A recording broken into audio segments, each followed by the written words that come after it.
não vim aqui para poder falar o que as pessoas querem ouvir, eu vim aqui para poder dizer a verdade. O anjo do Senhor acampa-se ao redor daqueles que o temem e os livra.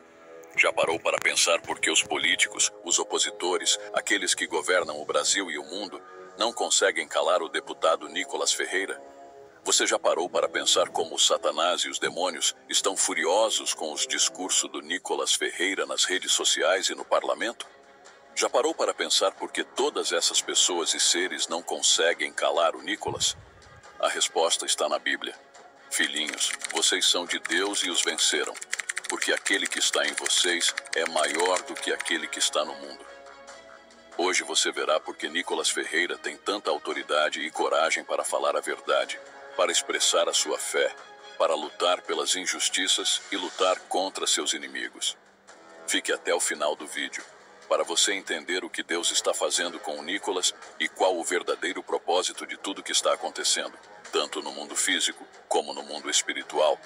Você verá que Nicolas não está sozinho, e ele sabe disso, por isso ele tem tanta convicção da vitória. Nicolas Ferreira. Esse nome ecoa pelos corredores do poder e nas mentes daqueles que buscam um mundo alinhado com a verdade.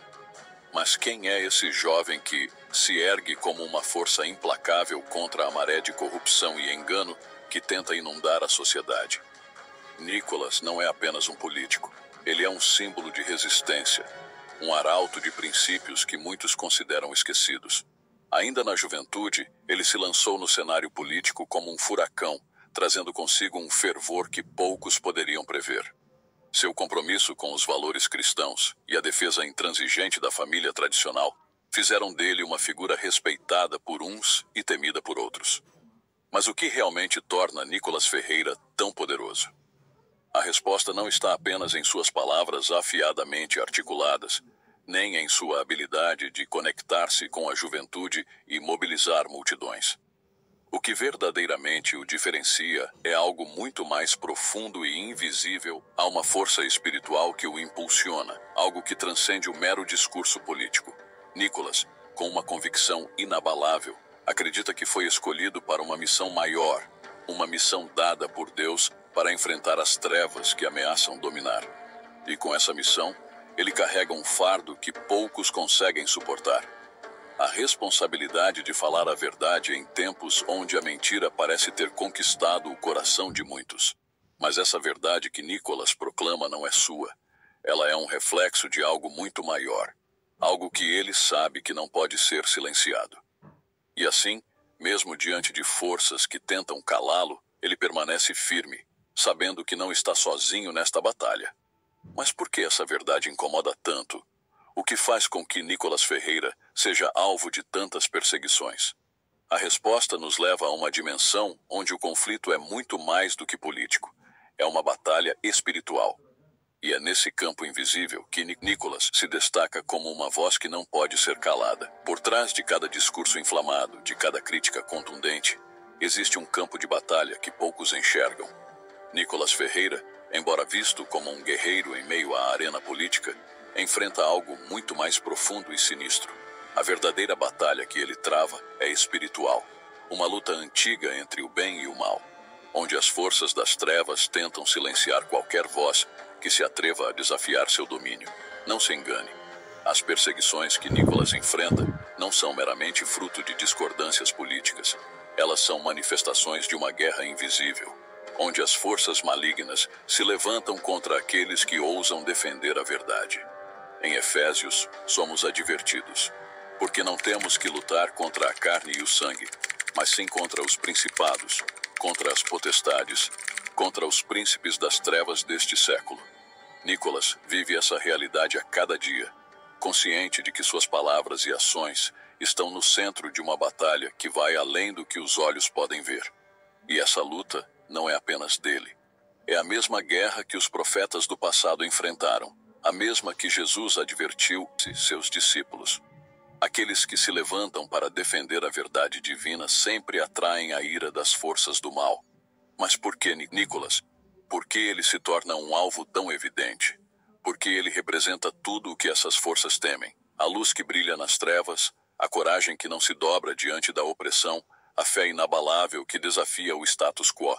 E enquanto ele se mantém firme, sabendo que não luta sozinho, mas com a proteção divina, as trevas se agitam, tentando de todas as formas sufocar essa voz incômoda. Mas é aqui que a história de Nicolas Ferreira se torna ainda mais fascinante. Porque, apesar da intensidade dessa batalha espiritual, ele continua a falar, a desafiar, a inspirar. E isso levanta uma questão inevitável. Qual é a fonte dessa força? Como ele consegue permanecer firme quando tantos outros sucumbiriam?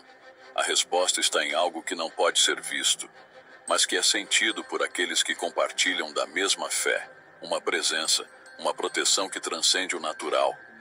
Nicolas tem convicção desse versículo da Bíblia. Não são todos os anjos, espíritos ministradores, enviados para servir em benefício dos que herdarão a salvação? Deus encarrega seus anjos de salvar seus escolhidos da calamidade, de guardá-los da peste que se propaga nas trevas e da mortandade que assola o mundo. Entre aqueles que nos rodeiam estão os exércitos do inimigo, que tratam de dividir o povo de Deus e destruir o mundo, e também os exércitos celestiais, milhões de anjos, que vigiam e guardam o tentado povo de Deus, animando-o e fortalecendo-o.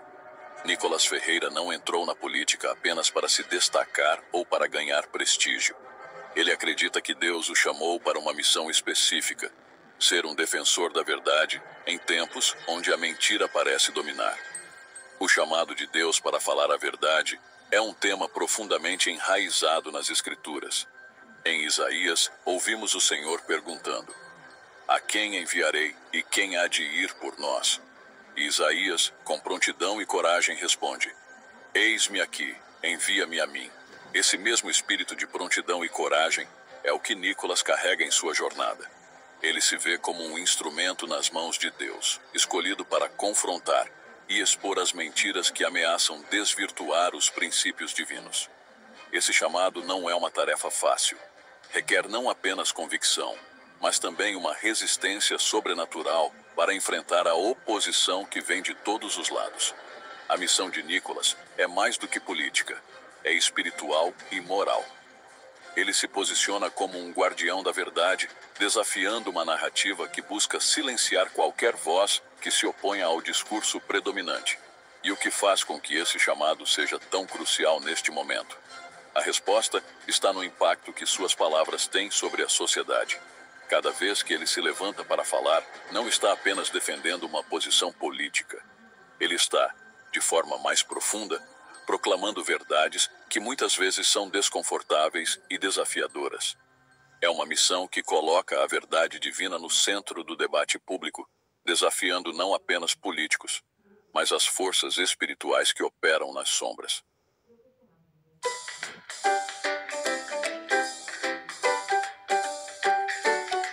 As forças espirituais que operam nas sombras. Assim, ao observar a determinação de Nicolas, somos confrontados com a realidade de que ele não está simplesmente lutando contra adversários políticos, mas atendendo a um chamado que transcende o tempo e o espaço, guiado por uma força que lhe dá a coragem e a determinação para perseverar. Mas talvez você esteja pensando: logo, logo Nicolas vai cair. Possivelmente assim deve ser os pensamentos dos opositores de Nicolas. Mas o que eles não sabem é que nada e ninguém pode impedir os planos de Deus. E o Nicolas só irá parar quando assim Deus quiser. Assim foi dito por Jesus, que tudo está no controle de Deus. Não se vendem 2 pardais por uma moedinha. Contudo, nenhum deles cai no chão sem o consentimento do Pai de vocês. Até os cabelos da cabeça de vocês estão todos contados. Portanto, não tenham medo. Vocês valem mais do que muitos pardais. A cada passo dado, Nicolas Ferreira se vê envolto em uma tempestade de críticas e ataques. Mas por que essa perseguição intensa? Em vez de desviar ou se esconder, ele avança com ainda mais determinação. O que está por trás dessa reação tão feroz? A perseguição política que Nicolas enfrenta não é uma coincidência, mas um reflexo da verdade que ele proclama. Nos tempos antigos, os profetas e os defensores da verdade frequentemente eram atacados e perseguidos por aqueles que se sentiam ameaçados pelas suas palavras. Este padrão histórico se repete em sua vida. pois aqueles que se opõem à verdade muitas vezes reagem com hostilidade. Pense em Daniel, um homem de fé inabalável, que, ao se recusar a parar de orar a Deus, foi lançado na cova dos leões. Em meio à adversidade e à traição, Daniel permaneceu firme em suas convicções. A perseguição que ele enfrentou foi um sinal de que ele estava exatamente onde Deus queria que estivesse. Em 1 Pedro encontramos uma mensagem semelhante. Amados, não estranheis o fogo ardente que surge entre vós para vos tentar, como se alguma coisa estranha vos estivesse acontecendo. Antes, alegrai-vos na medida em que sois participantes das aflições de Cristo. Da mesma forma, a intensidade das perseguições enfrentadas por Nicolas Ferreira é uma prova de que ele está desafiando um sistema que não quer ser exposto. Cada ataque, cada tentativa de silenciá-lo é um testemunho de que suas palavras estão atingindo o alvo. É como se a resistência que ele enfrenta confirmasse que ele está tocando em verdades que incomodam aqueles que prefeririam que permanecessem ocultas. Mas o que isso revela sobre a natureza da verdade que ele defende? E como essa perseguição molda sua trajetória e fortalece sua determinação? É uma batalha que coloca em questão o próprio cerne da fé e da integridade, desafiando-nos a refletir sobre o custo de manter-se firme na verdade. E enquanto Nicolas navega por esse campo minado de adversidade, a pergunta que se levanta é: o que mais